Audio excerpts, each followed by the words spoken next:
I'll call to order the October Recording in meeting progress. of the Bloomington Board of Park Commissioners. And Julie, if you could start us with the roll call, please. Kathleen Mills, Here. Israel Herrera, and Jim Whitlatch. Here. Okay. And so first off, we always have the consent calendar, which is our minutes from September meeting, claims submitted, some non-reverting budget amendments, business reports, that sort of thing, and then some smaller things that we're used to seeing all the time, like the holiday market exhibitors template and that sort of thing. So is there anything in there you need to highlight, Tim? Or? The only thing I would highlight is one thing we've talked about conceptually in the non-reverting budget amendments is we are adding $25,000 to our non-reverting budget for temporary pickleball courts for Hopewell Commons. We had a change order approved through the RDC and the Board of Public Works for the project itself to give us the flat space to put them. And Keto has been working on ordering these courts, procuring these courts to go there to help drive some positive use to the park before the development comes, probably 2026 or beyond. So. Okay. All right. Thank you. So do we have a motion to approve the consent calendar? Move to approve. Second. Okay. And a roll call vote of all those in favor? Kathleen Mills, Aye. Israel Herrera, Jim Whitlatch. Aye. Okay. All right. And then we move into our section B, public hearings and appearances. And first up in B1, we have Julie to tell us about the Bravo Award. Or not Julie. Okay. To Emily Book. Okay.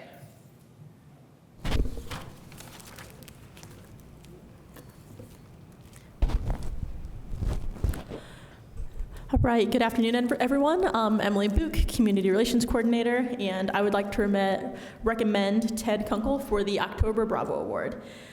Ted has been a reliable Leonard Springs Nature Day group leader since about September 2023. Since last year, he's been in attendance at almost every single Nature Days, leading the 6th grade students around the park, making sure they stay on the trails, listen to the station facilitators, and stay safe. As you guys might know, Nature Days are one of our toughest volunteer asks. They occur from 9:45 to 2:15 on Tuesdays, so it's very difficult to find volunteers who are able to make a shift during the traditional work week. So having people like Ted who are able to come out almost every single Tuesday and help support the program and lead the students around is very appreciated.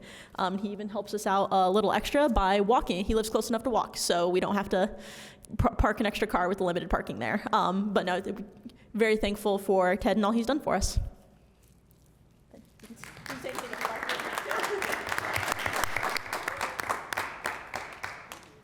Thank you very much, Ted. We really appreciate it.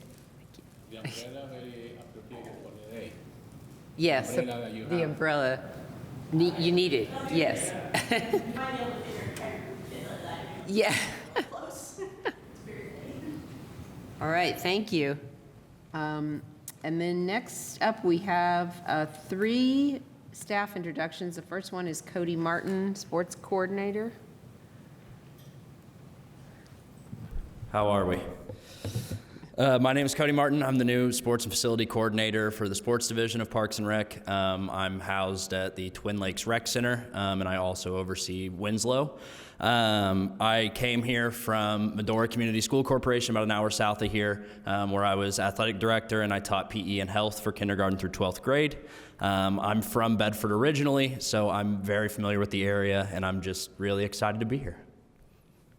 All right, welcome. Thank you. All right, and the next step is Parker Harrington, Sports Laborer. Hello, my name is Parker Harrington, and I'm the new sports laborer here at the City of Bloomington Parks and Rec. I'm originally from Valparaiso, Indiana. I currently reside in Ellettsville. Went to Edgewood High School and graduated in 2020. And then I moved on and played college basketball and got a sports administration degree at Oakland City University, where I graduated in May of this year. I grew up playing sports at Twin Lakes and Winslow, and for it to come full circle means a great deal to me.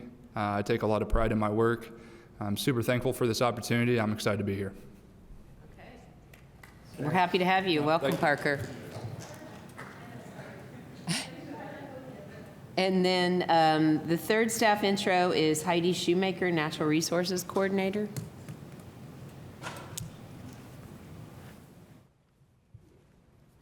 Hello, I'm Heidi Shoemaker, the new Natural Resources Coordinator for Parks and Recreation. I grew up out in the country, just exploring, playing, doing my own thing, and fell in love with nature and being outside. And my entire family are teachers and educators, so somehow I was able to fuse those things together and become a naturalist for most of my career. I have worked in 4 different parks departments before coming here. I was an educator at a zoo and an educator at a naturalist in an elementary school. And I look forward to bringing new ideas and perspectives to Bloomington Parks and helping the young staff that I supervise build their skills to build their careers, and just seeing what Bloomington has to offer. Okay, welcome, Heidi. Thank you. Nice to meet you. All right, and then in our section C, other business, first we have a contract with Building Associates for ARPA Accessible Door Project, which Kido will tell us about. Kido from Sports Division. Good afternoon. I got a few things to present today. First one, staff recommend for approval of installing accessible door at the park and rec facilities. To serve better for the Bloomington community, installing accessible door at the Addison Jukebox Community Center, Banneker Community Center, and Frank Southern Ice Arena. All accessible door must meet ADA standards. After completing the bidding process, Building Associates, Inc. was selected to work on this project. The total amount of this project is $88,672. Happy to answer any questions. Okay, so I guess my main question is whether the Jukebox Center, Banneker, and Frank Southern, do they all now have doors that aren't accessible at all, or they're just older, or? We don't have accessible doors, and doors getting older. Okay. Okay. All right. Any other questions for Kido? I don't think so. Move Okay. to approve. Second. Okay, and a roll call vote of all those in favor? Kathleen Mills, Aye. Israel Herrera, Jim Whitlatch. Aye. Okay. Motion's unanimously carried. And then Kido will also stay with us to tell about C2, which is the rental agreement for Zamboni for the ice rink. The staff recommends approval of emergency purchase. Actually, this was a lease agreement with CTM Service, Inc. The Zamboni at Frank Southern Ice Arena has been down and in the fleet. Purchasing a new Zamboni is costing $270,000. We needed an ice resurfacer in order for us to open up Ice Arena on September 27th. The Olympia from CTM will be replacing the Zamboni at Ice Arena this season. Okay. I didn't even know you could rent a Zamboni, but at considerable savings. Okay. So it's delivered, and then it looks like it's, I mean, is there a per use kind of fee, or? Okay. We are paying, I believe, monthly rate fee is $2,950. Okay. And you're thinking then this will last through this ice rink season? Is that? The contract goes until end of March. Yeah, go through it. Mhm. Okay. All right. Any other questions about the Zamboni? All right. Move that we approve the rental agreement for, with CTM for the Zamboni. Second. Okay. And a roll call vote of all those in favor? Kathleen Mills, Aye. Israel Herrera, Aye. Jim Whitlatch. Aye. Okay. Motion carried. Thank you, Kijo. Thank you. Oh, you got one more. Oh, yes. Okay. So then, also, we heard before about how the Bryan Park pool liner needed some attention. So this is an agreement with Renosis for a new pool liner. Chris Hamrick is busy right now at the Frank Southern Ice Arena, so I'm pinch hitting for this presentation. Staff recommends for approval of replacing the pool liner at the Bryan Park pool. After completing the request for quotes process, Renosis was selected to work on this project. Renosis will provide labor, materials, equipment, and service necessary to replace existing pool liner at the Bryant Park Pool by April 25th, 2025. Okay. All right. And as we've discussed before, the current liner is cracked pretty badly in some The places. current liner is, dated and cracked up and leading some sharp edges, and we might be losing some water. Okay. Yes, and one of the last Bryant Park pool days, actually, I saw an orange marker there, and so I swam over just to see how cracked it was. It was pretty cracked, so, yeah. Okay, so any questions about the pool liner? So it will be done by April 15th, right? April, 15th, that's the But it date. doesn't affect any, so the repair will be not in the time for the pool, or?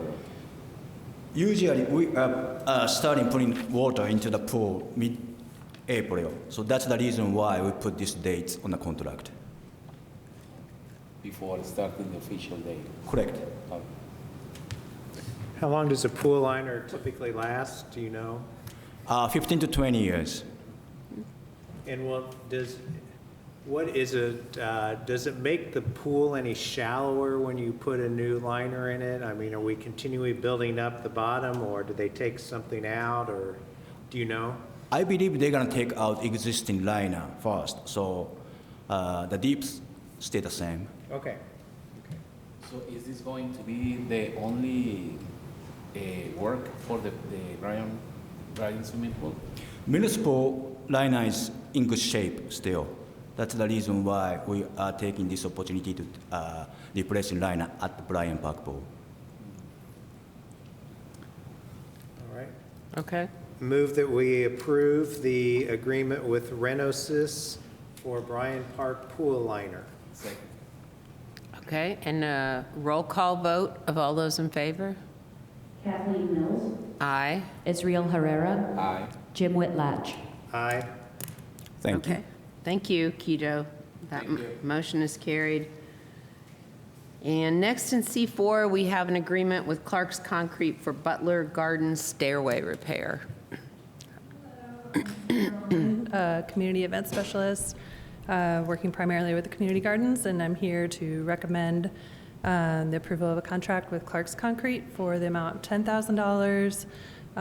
This is going to include demolishing the current stairway and building new stairway that is ADA approved. Also some handrails that we currently do not have. And the funding source is coming from ARPA. And happy to answer any questions. Okay. Any questions about this one? Not looking like there are any, so I move for approval of agreement with Clark's Concrete for Butler Garden stairway repair. Second. Okay, and a roll call vote of all those in favor? Kathleen Mills. Aye. Israel Herrera. Aye. Jim Whitlatch. Aye. Okay, motion carried. Thank you. Thank you. And then in C5, Rebecca Swift will tell us about the MOU with Bloomington Disc Golf Club. Hello, Rebecca Swift, the Operations and Development Division Director. I'm here to recommend an MOU with the Bloomington Disc Golf Club. They were created in 1999 to help promote and grow the sport of disc golf, and since then has partnered with us to manage the disc golf course out at Crestmont.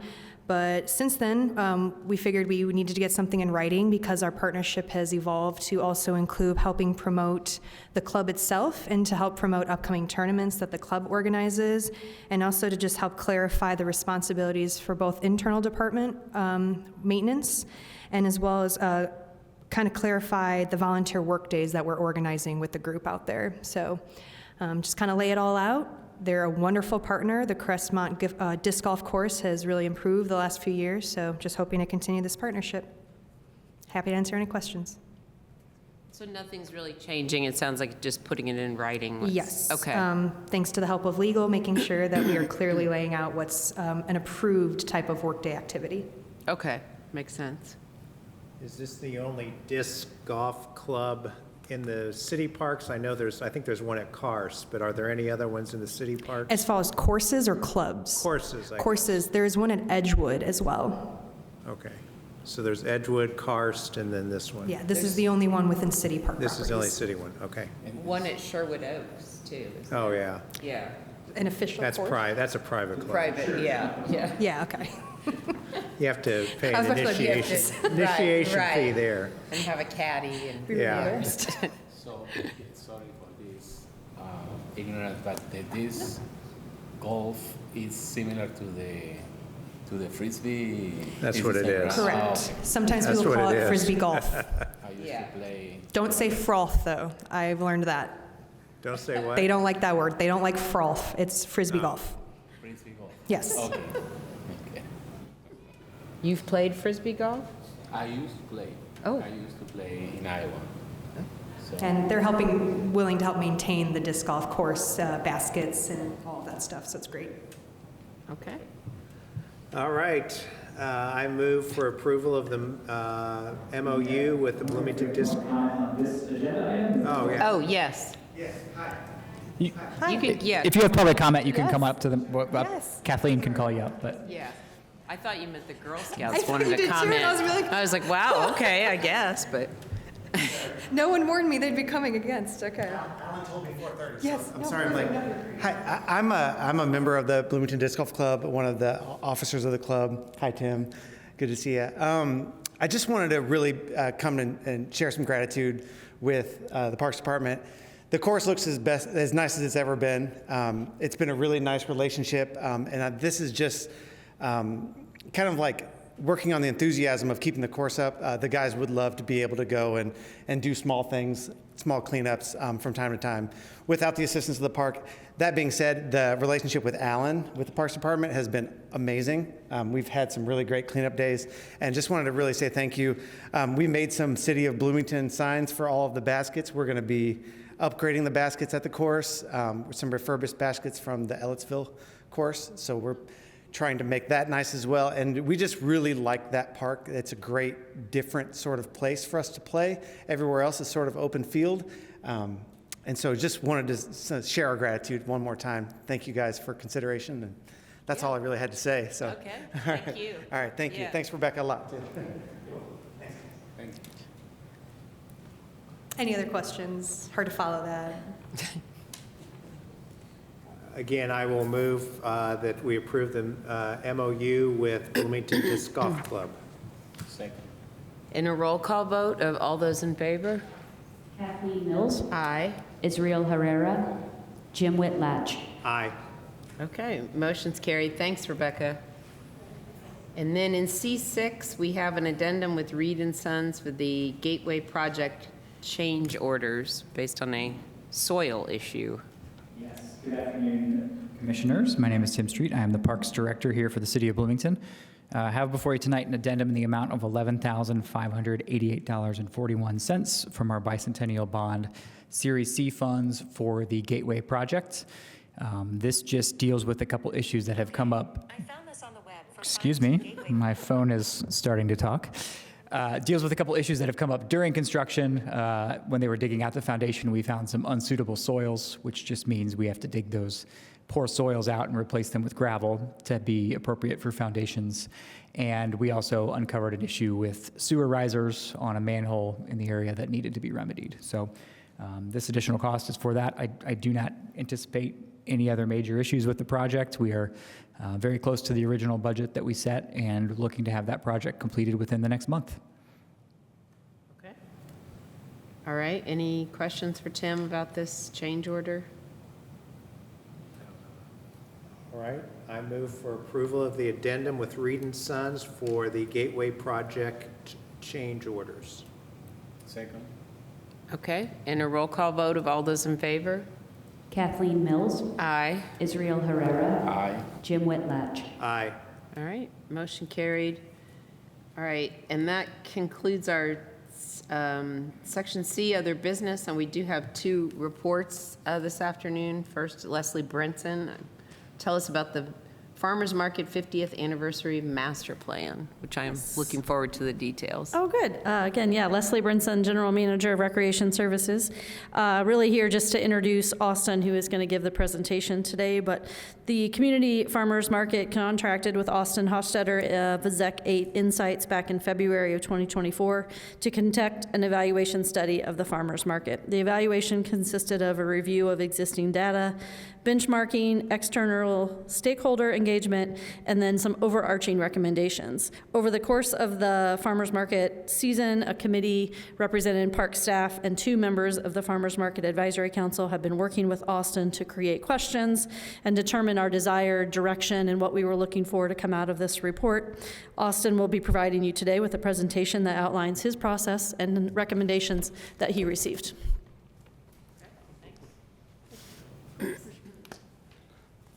Is it working? It might work. Good afternoon. I'm Austin Hostetler, and we're going to put up a presentation here momentarily. Nice. Awesome. All right, thank you. So if it's full screen mode, it should be able to. So put it in full. Can you go to view and then say it's presentation mode or full screen mode? Oh, it's in the browser. Oh, okay, yeah. No worries. And so you had the actual report in your packet emailed to you all. So if you looked at it ahead of time, awesome. If not, no worries. This is an opportunity to kind of get an overview, and then I'll direct you to the parts that I'm presenting on where they are actually in the report. So feel free to scroll down here a little bit to the next slide. So first off, I want to talk about the project overview and the process and what we did over the last few months. Go ahead. So why are we doing this?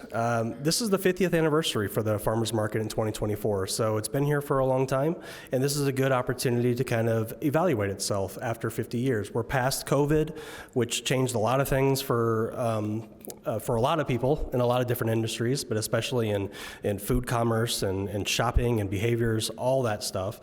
Recent market trends with the market, and then so this is really an opportunity to look at structures, the procedures, the policies, and kind of say, where are we? Are we doing the things the way that we should be doing them? What do our customers say? What do our vendors say? How can we improve for the future? Next slide. So how did we do that? And Leslie mentioned this briefly. We broke it up into about 3 different sections, and the latter being the more comprehensive component of that. So looking at background data review and looking at existing documentation, there have been some market research studies done on the market over the last couple of years. James Farmer from Indiana University conducted a study. There was a study on inclusion done over the years. And then we also looked at financial records and statistics, things like that, to kind of get us a framework of mind for what the market is. And then we went into benchmarking, which I'll explain that in a little bit more detail in the next couple slides. But benchmarking is just a way of looking at how do we stack up or compare to other agencies across the country, and I'll talk about that more in a bit. And then really the meat and potatoes was the external engagement component. Was we checked in with the advisory council and talked about their needs, desires, and opportunities that they saw for the farmers market. We looked at community partners and did interviews with them, and we talked to a lot of current and past vendors. So we actually engaged with, I believe the final total was 48 folks provided input into the process, but we actually engaged with a lot more. There was many that just declined to provide feedback for whatever reason. So we actually reached out to a lot of folks, and we still obtained close to 50 different vendors' feedback as part of the market. And then we also issued a customer survey, which I'll touch on a little bit in this presentation, but more of the results are found in the report itself.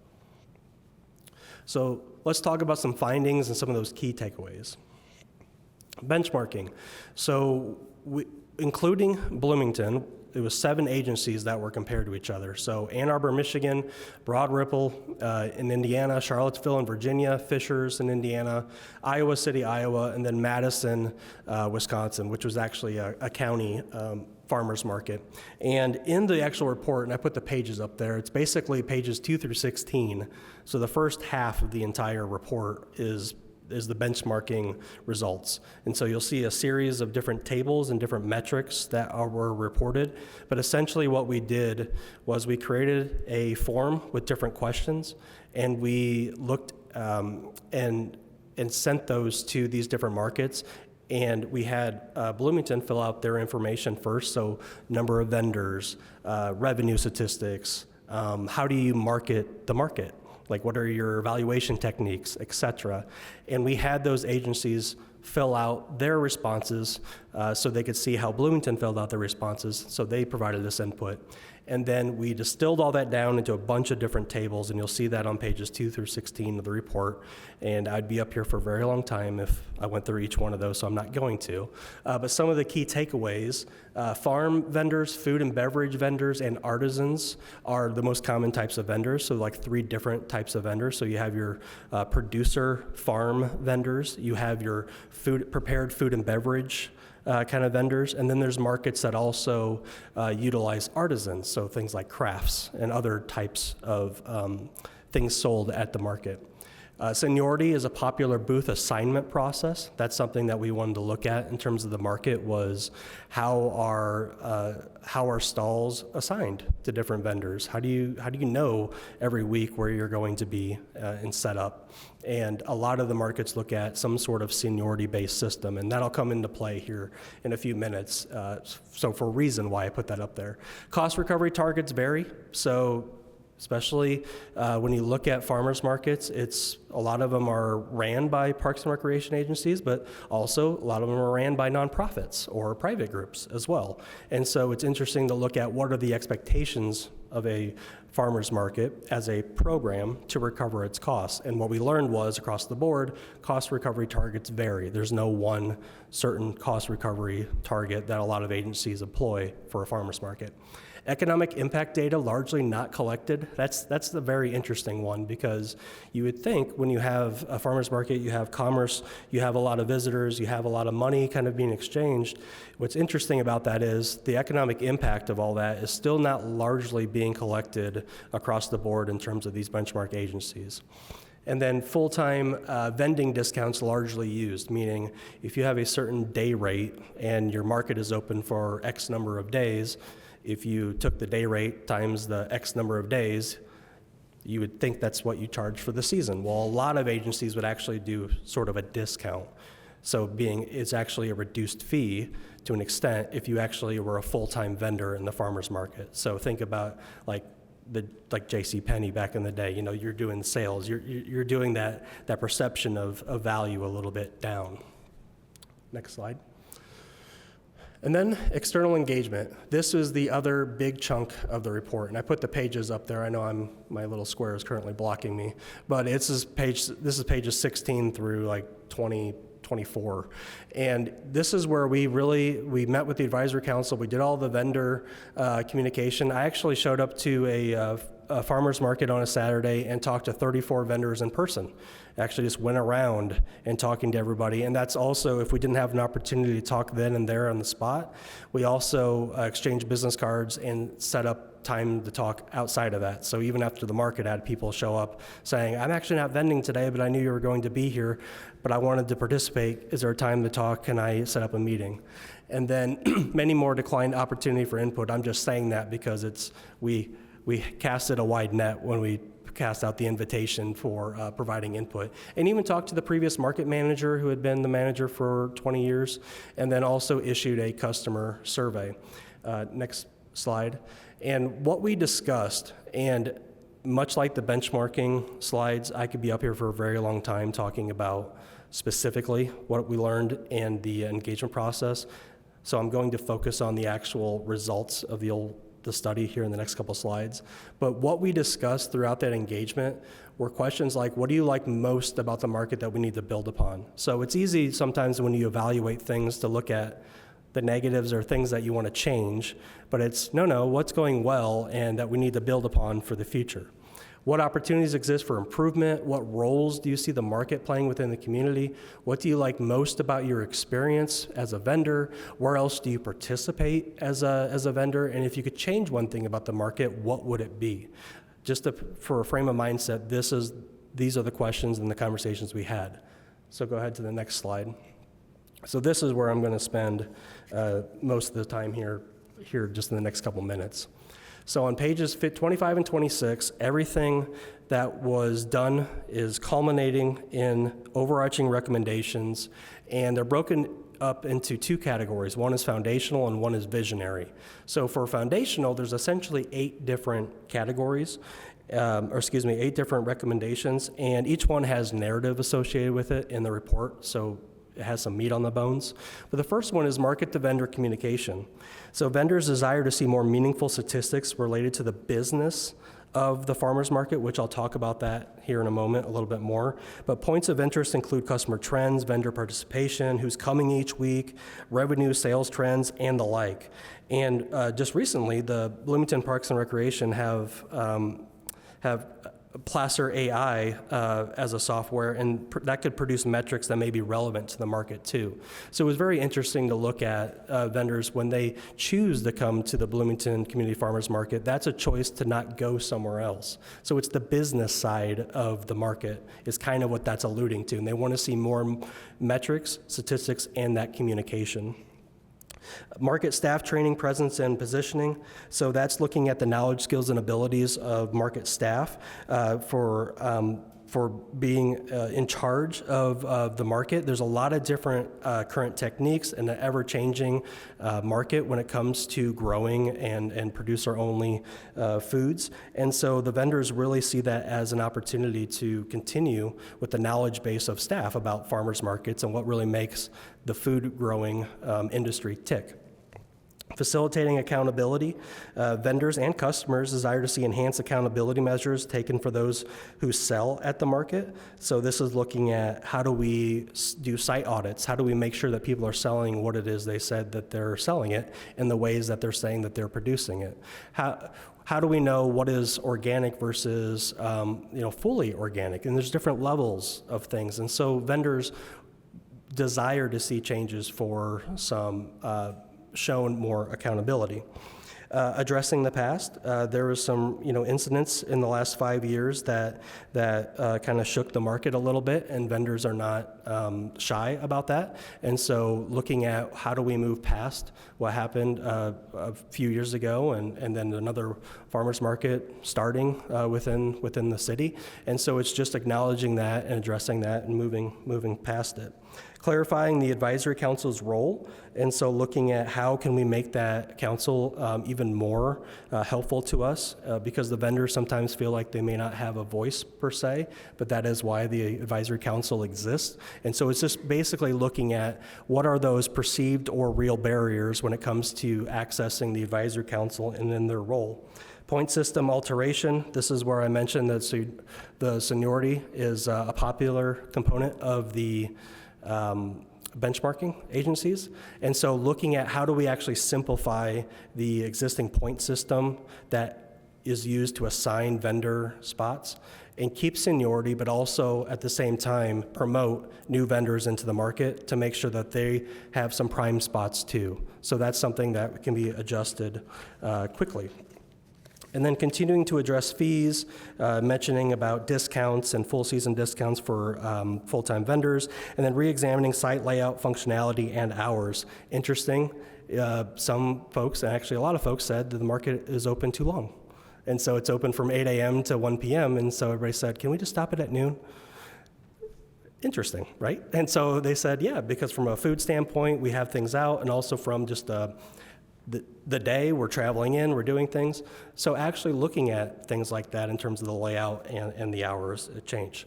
And then the next slide, and I won't talk about these as much, but the final recommendations also talked about being more visionary. And so these are bigger questions asked to the market that you can go to a different degree of levels really into it, is become a catalyst for a broader local food economy. So it's looking at the farmers market as a program, but it's how does that fit into the larger food economy, local food economy here in Bloomington. A lot of folks want to see this market be that catalyst for that local food economy. By creating broader awareness, new technology integration, not saying that tomorrow we have to have Instacart in the farmers market, but it's looking at how do we incorporate technology with a different type of user group that's shopping differently. And so that was something of consideration, especially in all the research. Create more research-oriented opportunities, utilizing the market to be a brewing point of new growing techniques, new research done for local foods, and hosting an annual end-of-the-year banquet so where people can really come together and it's that camaraderie, share experiences, but also share techniques. And so the last slide here, and these are just my final thoughts, my take, go ahead to the next one, is the market is well supported by avid users, and that's what we learned in this report. The market is regaining strength and appears to be trending in the right direction from the last several years. More people are coming back to the market, more vendors are coming back to the market. But there are implementable actions that can be taken immediately, and there are some big wholesale changes that you can make to be more visionary if you'd want. But the encouraging thing is there's not like throwing out the policy and the rule book of the market. It's some simple adjustments that can be made that's found in these pages of the report that we can implement tomorrow, which is very encouraging. But there's also things that we can build upon to really do some wholesale changes in the future. And the last thing that I'll say is a farmer's market is a specialized program, and I put that up there in quotations because for a Parks and Recreation agency to offer the farmer's market, it's also a recognition that the vendors, this is their business, this is their livelihood, and the choice they have to come to this market is a choice not to go to a different place to sell their produce or sell their food. And so it's an interesting dichotomy from that standpoint of this is a public program, but it's also a program in which these are businesses that are kind of interacting. And so I think it's interesting about how we directly support and or facilitate and what level we do for those vendors, which is very interesting. But that's all I had today, so questions, comments.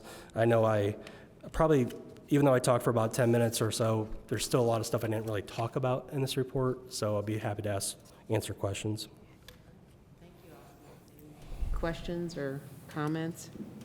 Just a question. I don't think I saw this report in our packet. Was it in our packet? No, we didn't get it yet. So I guess I'd like to make sure we get it. Yeah. It should be a public document. I thought we had included it in the packet. I apologize if that didn't make it to you. We'll get it to you. That's okay. That's not your, yeah, it's nobody's fault, but I just wanted to make sure we saw it. And then I guess my second, and I'm not sure this is for you or Tim or whomever, is what are our steps to review this and look to see if there's what if anything, we implement and those types of things? So I think we have a couple of things that we want to do. One, staff have already been talking about some of the suggestions and how we can move forward. We'll go to the advisory council first and make sure they see the report and talk about it. And then I think probably the best thing for us to do is kind of create our own 1, 3, or 5-year plan based on some of these recommendations. We can't do everything right now before the 2025 season. So what can we do now? As he said, what can we do in a couple years? What do we need to research more? Where do we need more input to find out exactly how we make those changes? But I think there are certainly some changes that you'll see in 2025 that, you know, kind of come out of this report, and then we'll work our way through those recommendations.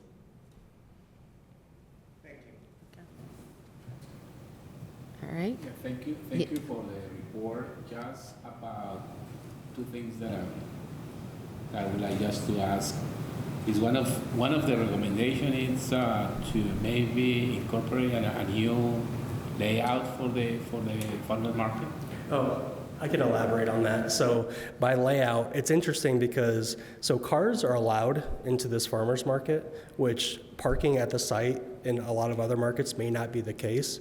There's actually issues with sight lines. So actually the layout of where people see other vendors and where you don't see them, it goes to signage, it goes to wayfinding, and it goes to that actual physical layout, because also if you come off the Beeline Trail, And we saw this, and some vendors were very quick to point this out. People could actually split the market and just walk right through it and just walk right out without actually. This is where you got to be careful. Do you want to force everybody to snake through vendors and see everybody, or have that kind of open thoroughfare? So regardless, it's talking about that actual kind of site layout, even though the site itself is made for the farmers market, but also tents are typically sold in a certain dimension that are actually a little bit bigger than the actual dimension of the sites themselves too. So it's just some interesting little nuances. And you mentioned something explain about the point system, like Yes. based on seniority. So right now, there's the point system being used to allocate vendor spots is kind of complicated to a lot of folks. Some people will say, no, I understand it, I get it, it's fine, but the majority will say it's kind of complex, and they want to see, I'm not saying a negative point system, but for an example is, well, how can we reward participation? So in other words, if you say you're going to be there for the full season, but you don't show up, I'm going to make it up, 10% of the time or 15% of the time, well, what about those people that did show up the entire season? Or is there a way that they could be rewarded more for their actual use? Because it goes back to that business aspect. If you and I are selling something similar, and I know that maybe you're not showing up on the Saturday, that might be more important for me to be there on Saturday because I'm selling a product that my competitor is not going to be there. And so that's where the vendors are coming from, is how can we reward ourselves for being there a little bit more? Any other comments or questions? I don't think so. Okay, thank you. Thank you. Appreciate it, yeah. All right, and then in D2, Tim will tell us about financial sustainability and master plan report.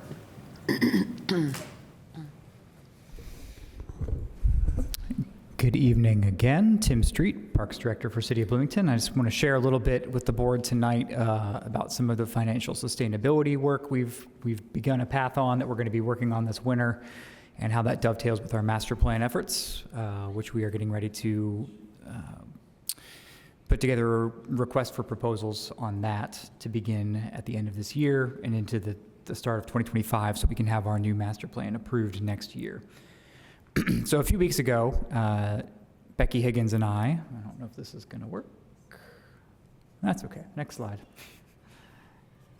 Never works.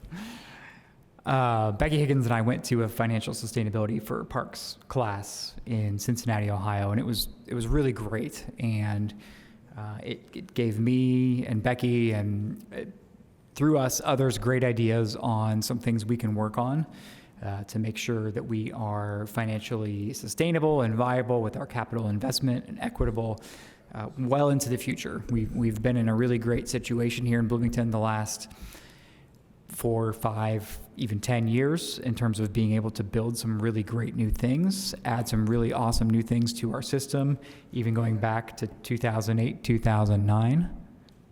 Nope. Wait.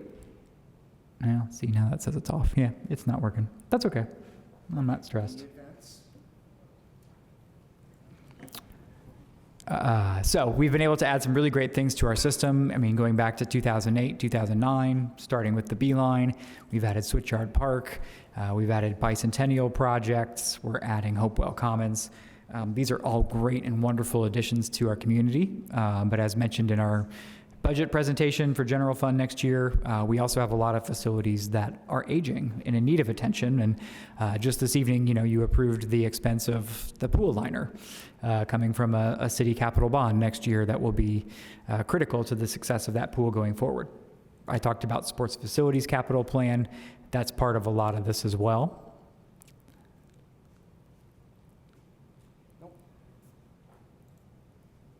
Are we able to go to the next slide, or is it completely stuck? I'm going to bring my laptop up.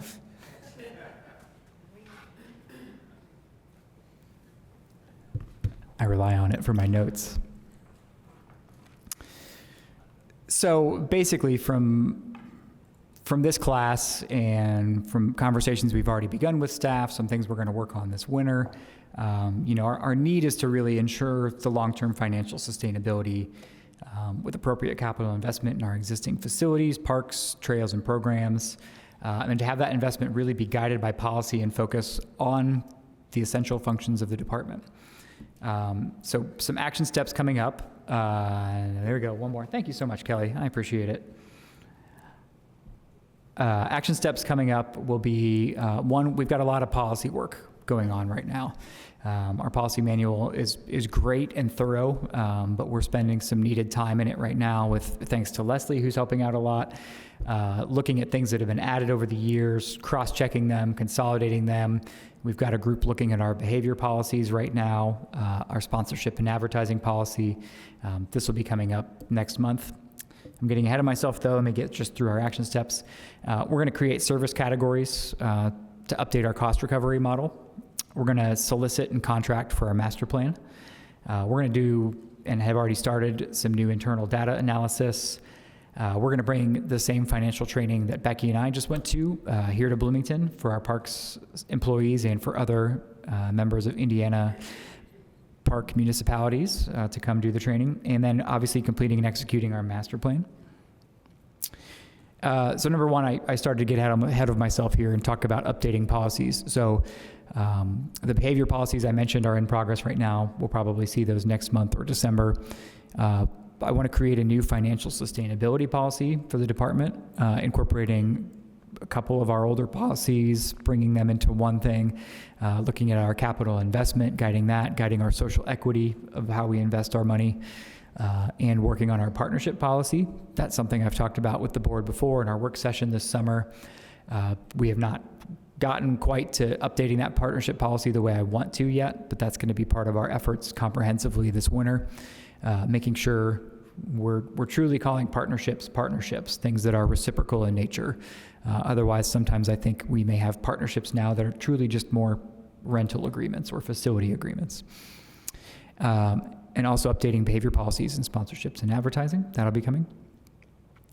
And then number two was this idea of creating service categories for cost recovery. So currently, some number of years ago, I'm not actually entirely certain, I didn't research the last year these were approved, but we have cost recovery set by service areas in parks. This is not comprehensive. These are just a few examples that I've put on here. So, for example, near the top of what we call cost recovery, which means it's recovering a majority of the costs that go into it, which means it's less subsidized by our taxpayer property tax money.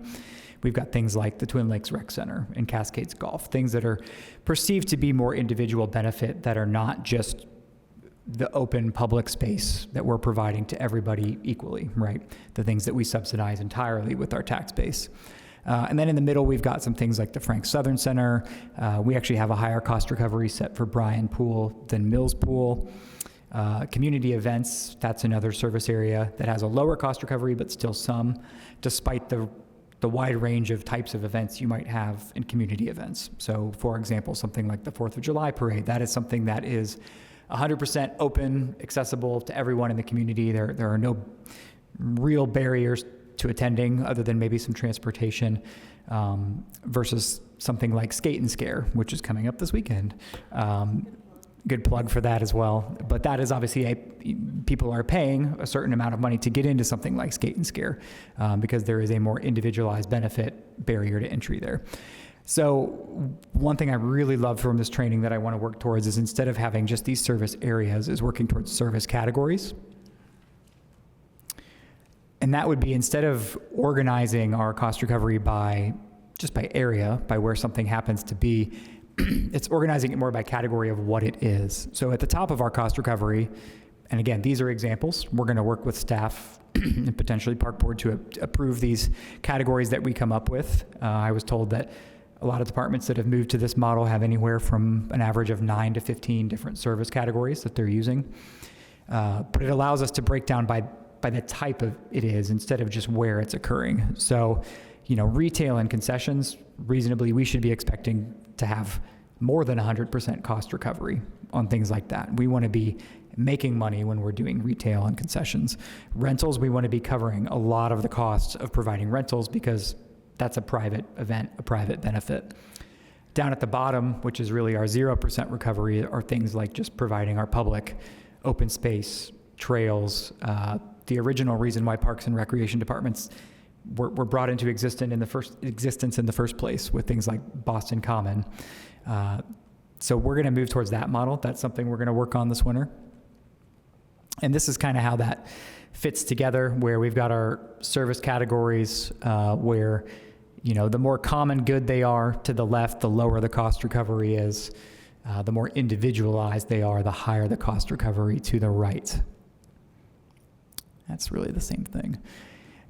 So right now, I've started work on soliciting and contracting our master plan for next year. So this is the opportunity. So if board members have specific things you want to communicate to me or anyone on the team about things you'd like to see us try to specifically get at with our master plan, this is the chance to do that.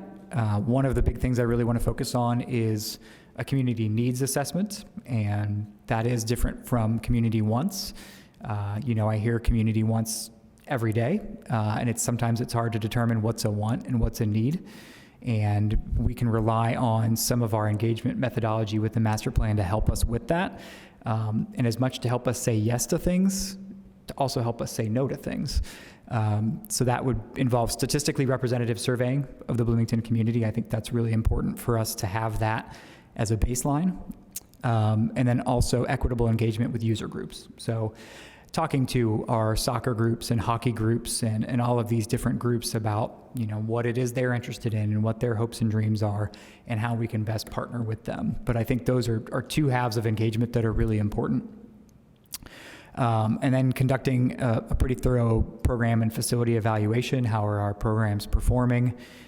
Where have we been meeting cost recovery? Where haven't we been meeting the cost recovery as we've had it set and as we might move forward in the future? Will we be meeting those? We're going to be doing some internal data gathering. Julie is using Placer AI to create, this is still in the conceptual phase, but we're working on it. We have a really great new tool that the city has. We can potentially gather use data for all of our parks and locations for like the last 5 years by year. And there's other ways we can break that down too. So that's going to be hugely informative to tell us, where are people going? How much are these parks being used? Where should we direct investment? We're going to do a capital investment analysis to see what type of capital investment we've been doing, taking care of our facilities, our parks, our trails, our things that support programs. Where might we have deferred maintenance? Do we have a comprehensive list of deferred maintenance to refer to? Really looking at our revenue source analysis. How much are we reliant on property tax to meet all of these needs, and how much have we diversified and reliant on partnerships and admission revenue and other creative entrepreneurial programs that can help us diversify our revenue stream to support all of the things that we do. And then, of course, a review of all of our existing programs, sports facilities, et cetera. As I mentioned, we're going to host our own financial sustainability training here, April 9th to 11th at Switchyard Park. We're planning to send maybe up to even 15 of our staff to that training, and then supplement that by selling the other seats in the class to other members of the Indiana Parks and Rec community. I'm really looking forward to that. And then, of course, executing our master plan. So the actual efforts to complete the master plan will happen in December. Well, we'll look to contract it in December or January, and then do that work through the first 3 quarters of next year so we can adopt it by the end of quarter 3. That will include updating programs and pricing for financial sustainability. That we'll have our new policies in place to guide some of the decision making out of that. And I've also mentioned in our budget hearing with council, and when I presented the general fund budget to you, we really want to put a sports facilities capital plan together as part of that as well. So that will sort of be a subcomponent of the master plan. So just wanted to share some of that news of things we're working on, directions we're headed, and welcome any feedback from Park Board now, or if you have thoughts in the future to discuss. questions or comments for Tim? No? All right, thanks, Tim. We look forward to more information, more details. And that concludes our report section. So then we will see if we have any public comment in section E, either online or in person. Is anybody here in person who wants to comment? If anyone on Zoom would like to make a comment, please use the raise hand feature in Zoom, and I will unmute you.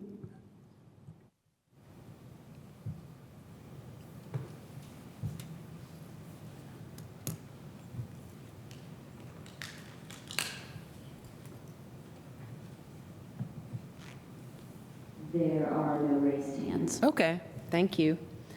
All right, and then we will go back over to Tim. Any announcements for us or reminders about before the next meeting? Sure. A few final updates. You heard again tonight a few more projects using ARPA funds. We are near the end of ARPA funds. So this year we had money set aside to do projects related to accessibility with our ARPA funds. And the last one that is sort of yet uncontracted is our Phase 1 improvements for building Trades Park. Accessibility improvements that Rebecca is working on, so we hope to have that by the end of the year. Would like to just mention that we have received a grant for repairing the historic front steps of the Banneker Center from the Indiana DNR, and have begun the grant acceptance process. So we really look forward to getting the front steps of Banneker repaired with new limestone. We appreciate the support of the DNR through this historic preservation program. Projects are ongoing. Hopewell is nearing completion. We're not going to have a grand opening there until the spring, but anticipate sort of a soft opening at some point this winter. We're still working through a lot of questions about exactly what that's going to look like. Sports has a project working at Winslow Sports, replacing the tennis lights with LED and putting them on a timer that shuts off after an hour so that they won't burn all night and have a little more better sustainability impacts. As I mentioned, the Gateway project is wrapping up. Some events coming up. We've got Skate and Scare this weekend at the Frank Southern Center, which is open and fully running thanks to our new rental Zamboni, keeping the ice clean. And I know they had the first home IU hockey game the other night, and that schedule in the evenings is just packed. So great things happening there. And then more spooky events the rest of this month leading up to Halloween. We've got the Festival of Ghost Stories, the 25th in Bryan Park, and the Pumpkin Launch. And I think I heard we already have 3 teams for Pumpkin Launch this year, which is above average for this point of the month where we're at, I would say, for the last couple of years. And that's the 26th at the county fairgrounds. So those are just a few things upcoming I wanted to mention. And we will have our next park board meeting on November the 12th, right here in council chambers at 4 p.m. Okay. All right. Thank you, Tim. And with that, I'll adjourn the October meeting of the Bloomington Board of Park Commissioners.